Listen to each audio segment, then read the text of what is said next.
Welcome, my fellow builders. It is so good to have you here today. Consider this a mentorship session drawn straight from the trenches, the real, unfiltered stories of tech's greatest founders. You see, we look at the massive empires they've built, the billions they've generated, but we often forget something crucial. Every single one of them started exactly where some of you might be right now, just a head full of dreams and, frankly, a stomach full of anxiety.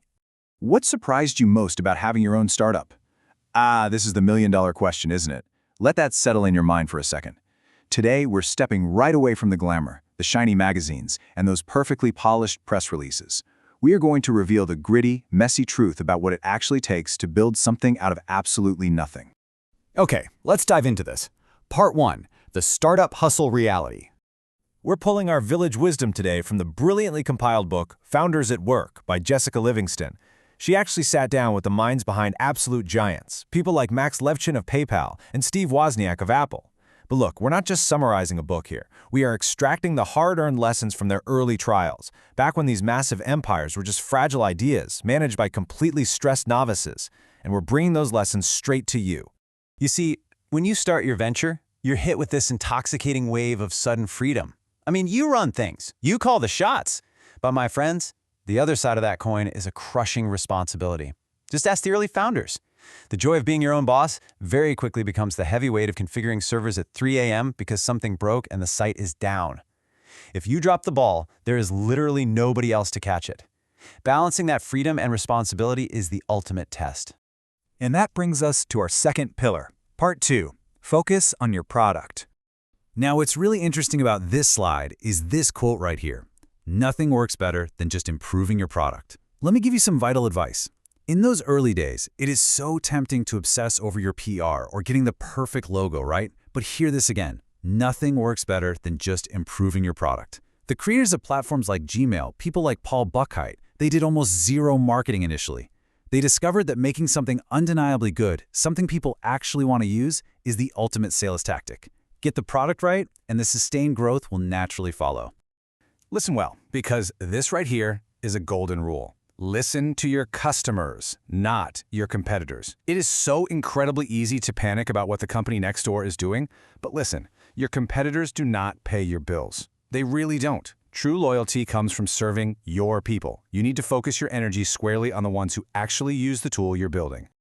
All right, moving into our third section, Part 3, the co-founder advantage. You think it's easy to do it alone? The narrative of the lone genius, it's a complete myth. The advice from the trenches is very direct. Quit your day job, have one other founder at least. Look at Apple with Steve Jobs and Wozniak, or PayPal with Levchin and Peter Thiel. They relied heavily on their partnerships. Launching with a partner creates this essential accountability. When one of you is completely exhausted, the other one is there to carry the torch. Make no mistake, the founding team makes the absolute biggest difference. But hear me clearly on this, it's a delicate marriage.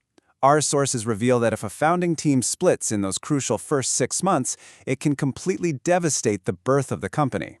It happens, yes, but you must protect that core relationship with everything you have. Now lower the volume a bit because we must talk about Part 4, surviving the emotional toll. Reflecting on your startup experience, what emotions did it evoke? If you are building something right now, what emotions are bubbling up inside you? Take a breath. It is perfectly okay if your answer is exhaustion or even fear. The founders we revere today, they felt those exact same things. You are absolutely not alone in this struggle. And this brilliantly illustrates that profound emotional roller coaster. You experience the intense, unmatched exhilaration of success when things finally work. And that is completely matched by the deep, heavy stress of server crashes and running out of funds. It's a journey that demands incredible resilience. You will be stretched, for sure, but you will also grow. But to survive that roller coaster, early burnout must be avoided. Maintaining balance is incredibly difficult in such a high-stakes environment. Many founders in our source material learned the hard way that they had to find lifelines. Whether that was finally hiring a reliable VP of engineering to take the load off or just delegating key tasks. You literally have to create space to survive, so you can fight another day. Let's move to our final section and see how this builds. Part 5, Wisdom for the Journey. Treat these like vital family secrets passed down to you. First, get legal guidance early. Please do not build a magnificent house on a shaky foundation. Second, solve a problem that you yourself have. Chances are a whole lot of other people have it too. Third, maintain control and focus purely on your customers. And finally, adapt and learn from setbacks. Success is rarely a straight line, my friends. It's all about how you pivot when the wall appears. I want you to let this truth empower you. If you're not failing at something on a regular basis, you're just not trying hard enough. Say it again. It is never, ever a sign of weakness to change your vision. If the market shifts, you shift. Failing at a new feature or a new marketing pitch just means you are out there hustling, you're testing the waters, you're pushing the boundaries. And amidst all the noise, the mentors, the venture capitalists, the chatter of the market, trust your intuition. Early on, you're going to seek advice from experienced voices, and that is wise. But balancing that external feedback with your own inner insight, that is the ultimate key. Sometimes your own instinct will prove to be exactly what your unique company needs to survive.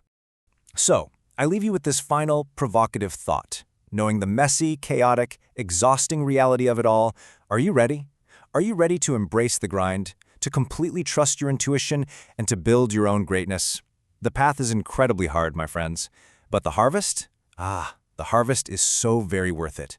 Keep building, keep believing, and I will see you on the next explainer.